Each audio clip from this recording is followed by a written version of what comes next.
Hey guys, welcome and ting and ting and ting.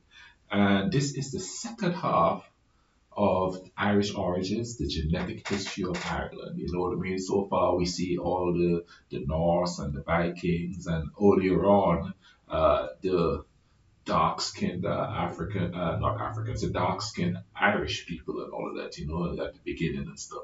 And we are continuing learning about the genetic history of Ireland. Let's go ahead and YouTube and simmer and see what more we could learn here, all right? As a source and a sink for ancestry from the UK. With this focus on a single island, the people of the British Isles study has an obvious limit, despite its title. Here, we have used the methods of their study to explore fine-grained Irish population substructure. We first investigate Ireland on its own. Then we consider the genetic substructure observed on the island in the context of Britain and continental Europe. Using modern individuals from these two sources as surrogates for historical populations, we apply a model to infer admixture events into Ireland, and we consider these in the context of historically recorded invasions and migrations.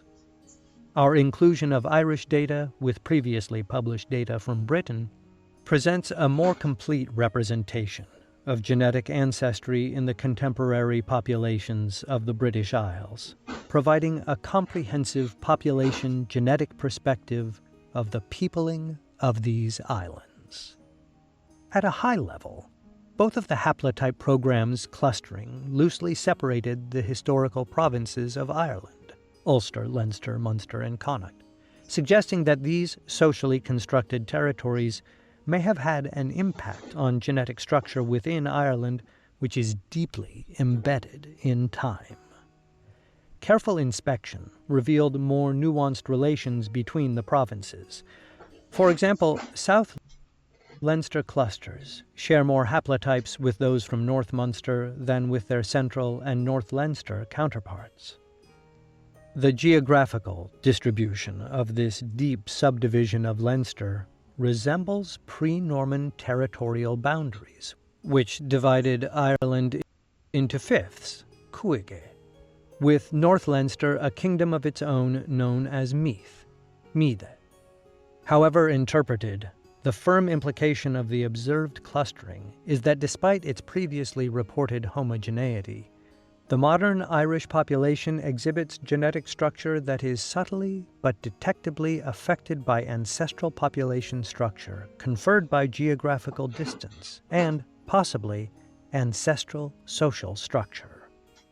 The haplotype programs demonstrated high diversity among clusters from the West Coast, which may be attributed to long-standing residual, ancient, possibly Celtic structure in regions largely unaffected by historical migration. Alternatively, genetic clusters may also have diverged as a consequence of differential influence from outside populations, as this diversity between Western genetic clusters cannot be explained in terms of geographic distance alone.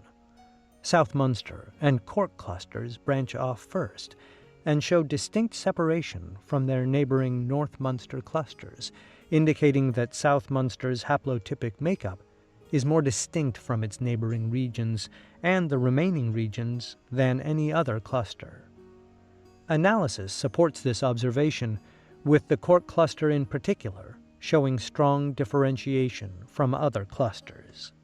This may reflect the persistent isolating effects of the mountain ranges surrounding the South Munster counties of Cork and Kerry, restricting gene flow with the rest of Ireland and preserving older structure. Oh. In contrast to the west of Ireland, eastern individuals exhibited relative homogeneity. A similar pattern was observed in the people of the British Isles study, in which all samples in a large region in southeast England formed a single indivisible cluster of genetically similar individuals comprising almost half the data set.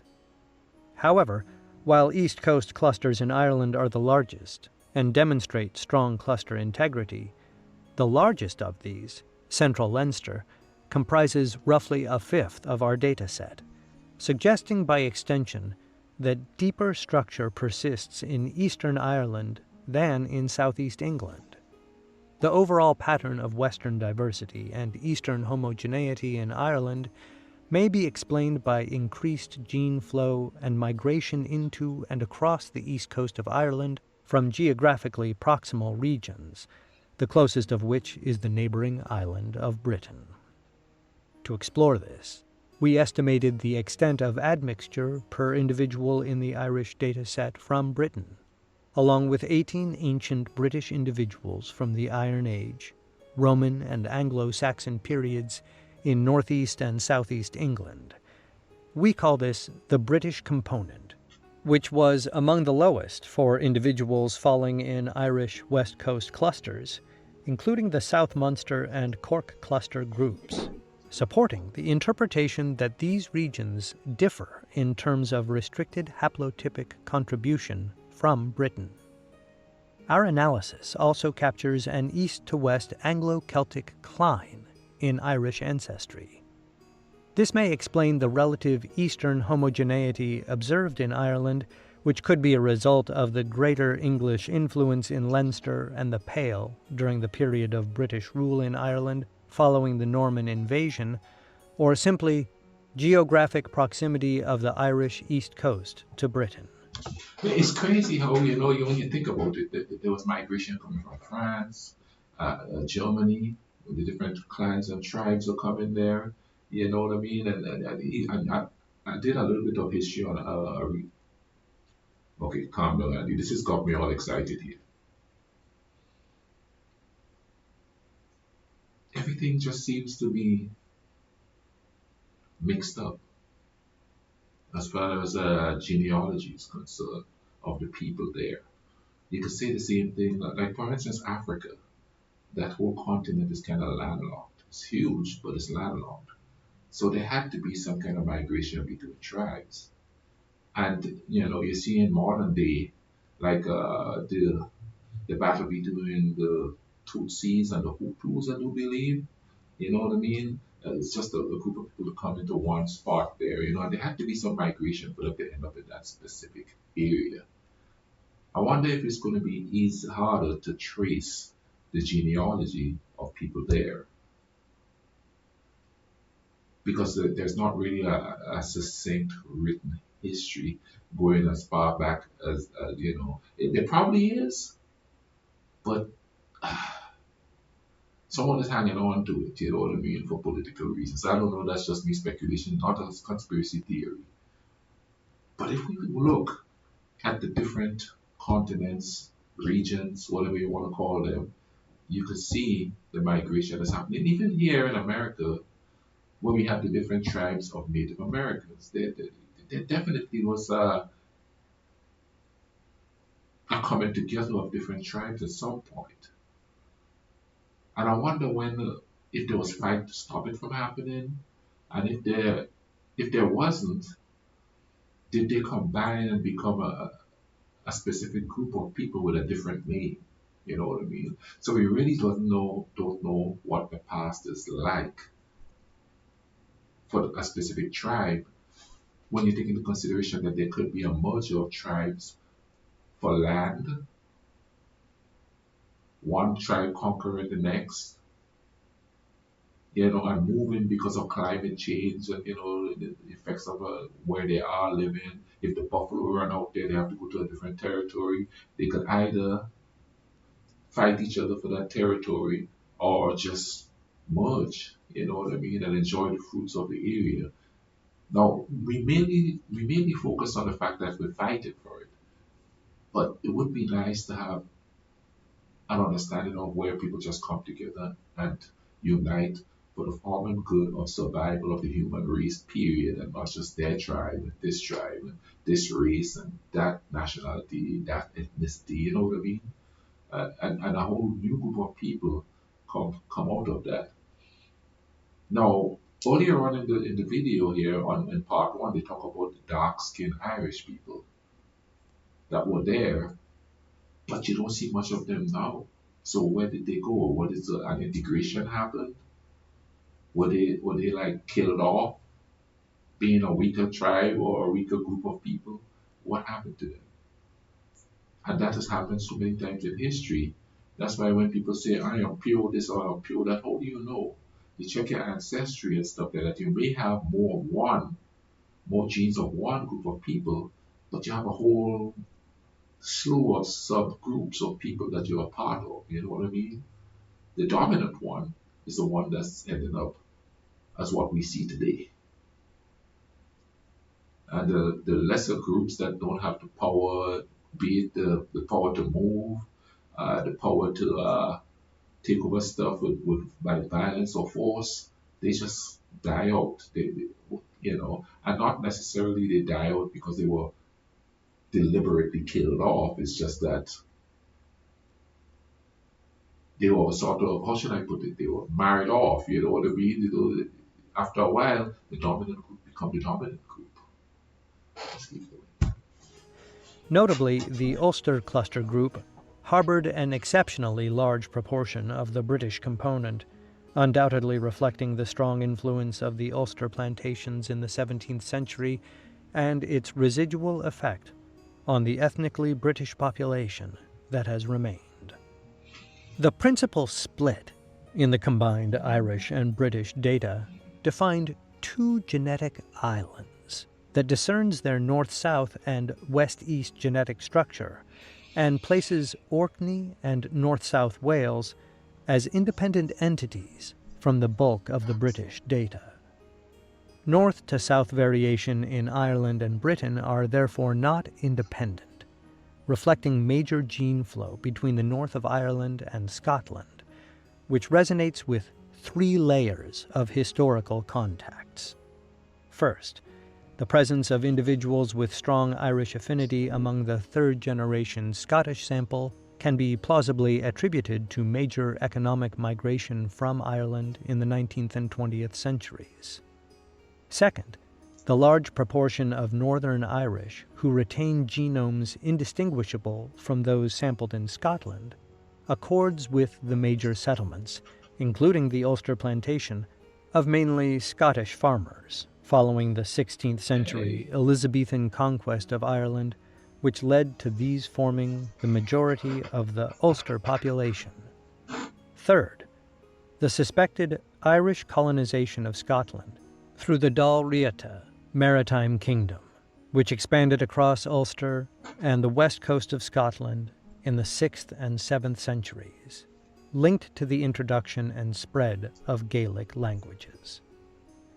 Such a migratory event could work to homogenize older layers of Scottish population structure in a similar manner as noted on the east coasts of Britain and Ireland. Earlier communications and movements across the Irish Sea are also likely, which, as we already know, at its narrowest point, separates Ireland from Scotland by approximately 20 kilometers.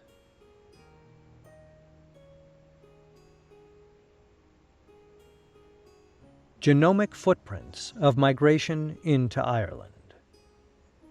Using modern surrogate populations, represented by 4,514 Europeans and 1,973 individuals from the people of the British Isles dataset, excluding individuals sampled from Northern Ireland. Of all the European populations considered, ancestral influence in Irish genomes was best represented by modern Scandinavians and Northern Europeans, with a significant single-date, one-source admixture event overlapping the historical period of the Norse Viking settlements in Ireland. This was recapitulated to varying degrees in specific genetically and geographically defined groups within Ireland, with the strongest signals in South and Central Leinster. The largest recorded Viking settlement in Ireland was Dublin, in present-day Dublin, followed by Connacht and North Leinster Ulster. This suggests a contribution of historical Viking settlement to the contemporary Irish genome and contrasts with previous estimates of Viking ancestry in Ireland based on Y chromosome haplotypes, which have been very low. The modern-day paucity of Norse Viking Y chromosome haplotypes may be a consequence of drift, with the small patrilineal effective population size, or could have social origins with Norse males having less influence after their military defeat and demise as an identifiable community in the 11th century, with persistence of the autosomal signal through recombination. Regarding this single-date one-source admixture event, let's look a bit more into Dublin's recorded past. Although initially founded as a small settlement by the Gaels on the banks of the River Liffey, it rose to prominence as the Norse kingdom of Dublin in the 9th century CE. The first reference to the Vikings comes from the Annals of Ulster, and the first entry for 841 AD reads, "Pagans still on Loch Nee." It is from this date onward that historians get references to ship fortresses or long forts being established in Ireland. It may be safe to assume that the Vikings first overwintered in 840 to 841. The actual location of the Long Fort of Dublin is still a hotly debated issue. Norse rulers of Dublin were often co-kings, and occasionally also kings of Jorvik in what is now Yorkshire. Under their rule, Dublin became the biggest slave port in Western Europe. Over time, the settlers in Dublin became increasingly Gaelicized. They began to exhibit a great deal of Gaelic and Norse cultural syncretism and are often referred to as Norse Gaels. Back to PLOS genetics. European admixture date estimates in northwest Ulster did not overlap the Viking Age, but did include the Norman period and the plantations.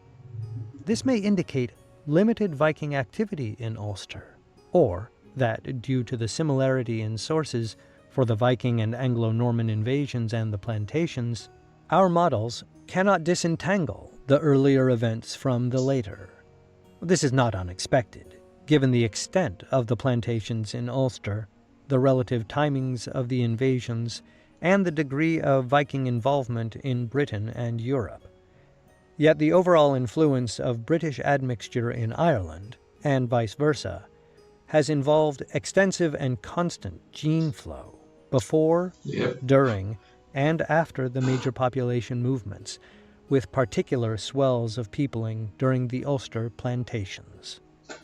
The genetic legacies of the populations of Ireland and Britain are therefore extensively intertwined and, unlike admixture from Northern Europe, too complex to model.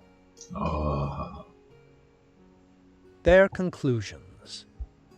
Our results show that population structure is detectable on the island of Ireland and is consistent with a combination of the homogenizing effect of geographically punctuated admixture and diversification among Celtic subpopulations. The inclusion of Irish data with British samples from the people of the British Isles study provides an anchor for Celtic ancestry in the British Isles, filling out the genetic landscape of the islands. It is also clear that historical migrations into Ireland have left a greater genomic footprint than previously anticipated. Our methods have allowed us to detect a much greater Viking influence than previously estimated with Y chromosome data.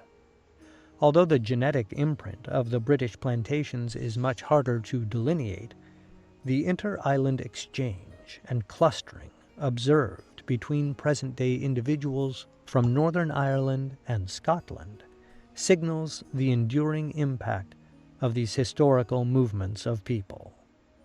As these studies survey increasingly rare genetic variants in larger populations, the geospatial segregation of rare haplotypes and variants will become increasingly important, especially when environmental effects and interactions play a role. Our observation that these haplotypes are intricately tied to geography in Ireland and Britain highlights the importance of considering fine-grained population structure in future studies. In an interview with the Irish Mirror, geneticist Dr. Ross Byrne of Trinity College Dublin said, This subtle genetic structure within such a small country has implications for medical genetic association studies. As it stands, current corrections for population structure in study designs may not adequately account for this within-country variation, which may potentially lead to false positive results emerging. Oh, We feel this will be particularly important in the analysis of rare variants, as these are expected to be less uniformly distributed throughout a country. We intend to explore this further and identify if this structure should be accounted for in corrections. The medical community can use this data to address genetic and hereditable diseases, ooh, such as cystic fibrosis, celiac disease, and galactosemia, a serious metabolic disorder that prevents the breakdown of sugars in dairy, legumes, and organ meats that occur in Irish populations at a higher rate than in other European countries. oh wow, This study also reveals that the chance to contract multiple sclerosis increases in both the UK and Ireland the further north one lives. wow, In the same interview, co-author Professor Russell McLaughlin added, "The long and complex history of population dynamics in Ireland has left an indelible mark on the genomes of modern inhabitants of the island. We have shown that using only genetic data, we can accurately reconstruct elements of this past and demonstrate a striking correlation between geographical provenance and genetic affinity." Understanding this fine-grained population structure is crucially important for ongoing and future studies of rare genetic variation in health and disease. ooh. So there's a more in-depth reasoning for why they're studying the genes. It could help with diseases and stuff that is synonymous with certain groups and all of that. That's quite interesting.